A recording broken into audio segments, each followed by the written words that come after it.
This is a song that is inspired by a Grandmaster Flash song, The Message, because it has evil laughing in it.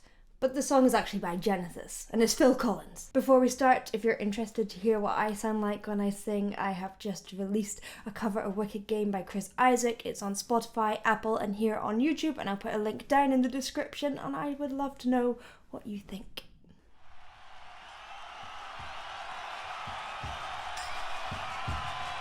I'd like to bring on a couple of my best friends. Tony Banks, Mr. Michael Rutherford. This was a good era of British music, for sure.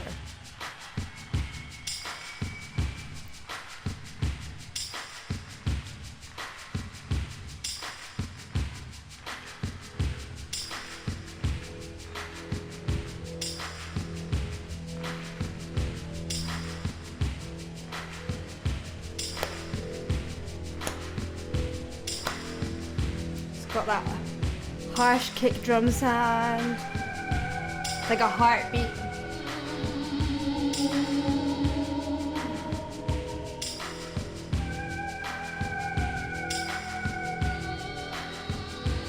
I love a creepy synth.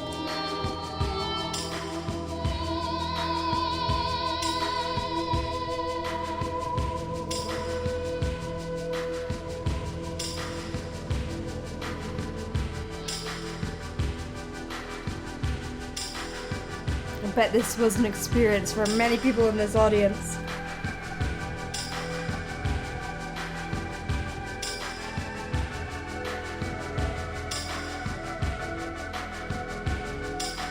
I can see you, mama, but I know you're always there. Ooh, to touch and to feel you, mama. Oh, I just can't keep away. I don't know why I'm surprised by this, because obviously Phil Collins is a drummer, but he is so in the pocket with the music. He is dead on the beat, which is something I struggle with myself, or I'm a very oozy singer, so I can be a bit before, a bit behind when I feel like I'd make that. I'd say that's a stylistic choice. But he is like dead on those runs. I don't even know what they are. Well, we'll hear one and I'll try and replicate it, but not now.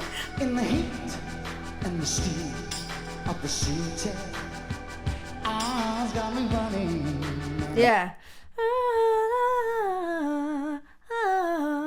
So he's going down a pentatonic scale, and they're just like little steps going down. It's so easy to do, kind of what I did. Make it a bit slidey. Is harder, and he's definitely got that control. Just can't wait. No, I won't hurt you, mama, but it's getting so hard. Woo!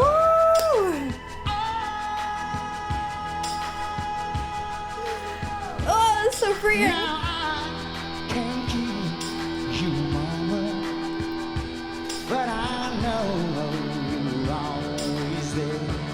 I love that big note, and everything is kind of building up underneath it, and just be like, you don't expect it to go there, and then he brings it right back really quickly. It's a really unexpected and interesting twist on the song. It's like it's already got this big moment, but we haven't got to the big moment yet. I'm sure we're gonna hear like a chorusy type thing, but he's building up to it, but being like, this is what I can do. You listen, you teach. He sounds so good at this. And I know inside you care. So get down here beside me. Oh, you don't know where. No, I won't hurt you, mama, but it's getting so hard.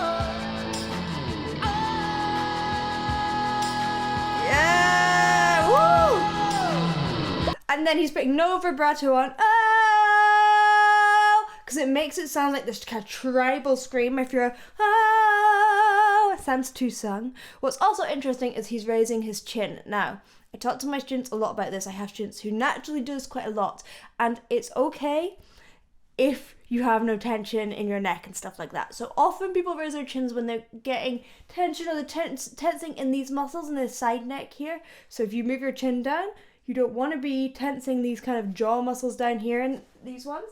So if you keep your chin down, it can kind of stop that from happening, and you want those to be nice and relaxed when you're singing. You don't want tension to happen in your neck. And it also depends on what type of singer you are. Sometimes people have tension in their neck and it's something they have to work on their entire life, and they might have to do massages and things like that.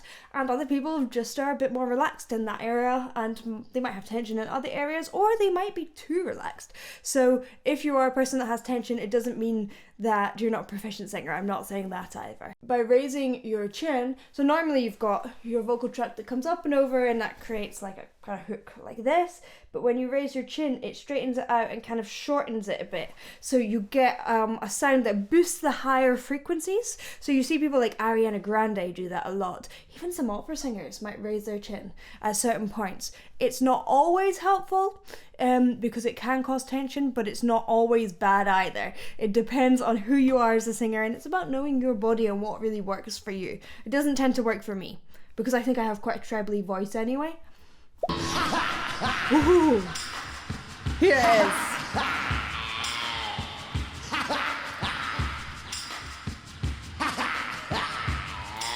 Ooh. I love that. It's so weird.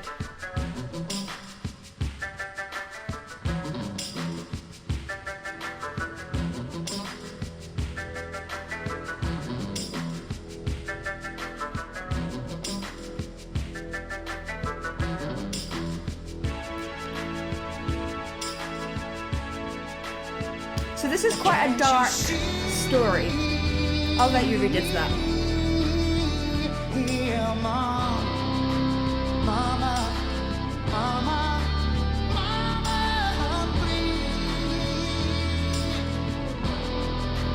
Can't you feel my heart?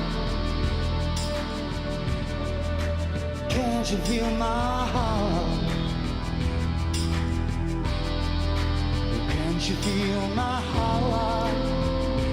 Oh, oh, oh. Now listen to me, mama, mama, mama. You're taking away my last chance. Yes! Don't take it away. It's so soul-y, and I love he's using really great mic technique. I think that has changed a lot in recent years, in that you normally have a sound engineer, or mics there's technology to respond to your voice, so you don't have to do stuff like lean back, but you can see he knows he's going loud, so he steps back. He knows when he is quiet, so he comes really close in. When he wants it to sound like he is whispering in your ear, he is whispering and he's close to that mic. And when he wants to do a big note, he doesn't want it to sound like he's screaming in your ear, so he stands back. And that's, mic technique, people feel like it's quite complicated, but it's not really that complicated. Did you feel my heart?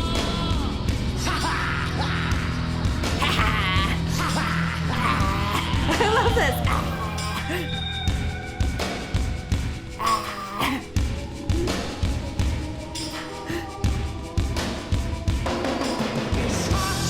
Classic Genesis drum beat.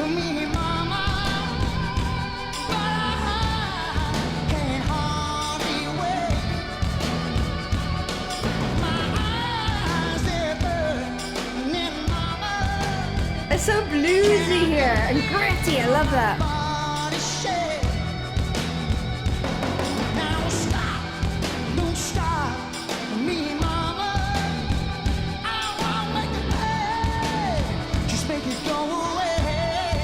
Oh, his runs!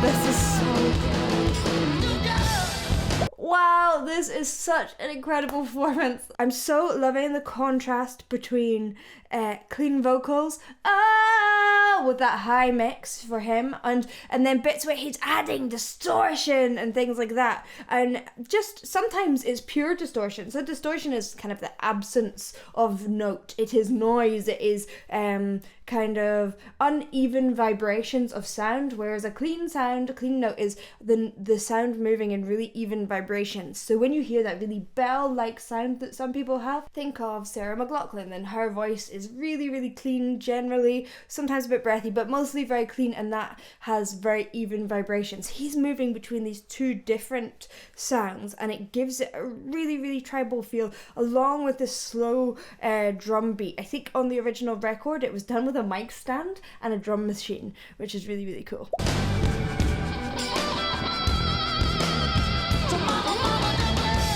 Woo!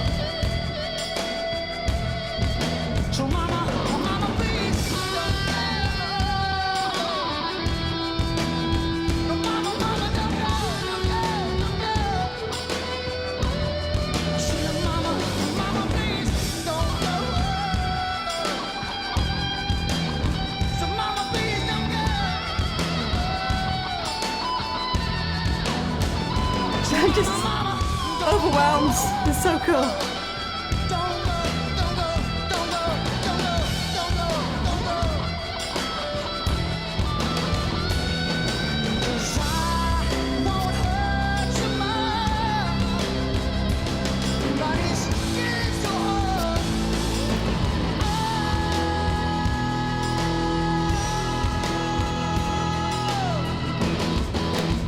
Yes.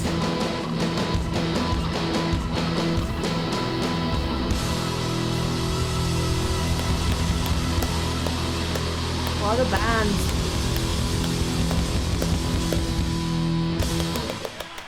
Woo! Makes me want to do a power hand. They have such a distinct and iconic sound, and Phil Collins' voice is just, I love his rhythms, I love the use of distortion, I love the souliness and then the cleanness. He has such heart in his singing. Thank you for watching. I hope you enjoyed. If you did, please do like and subscribe, and I will see you in the next one. Bye.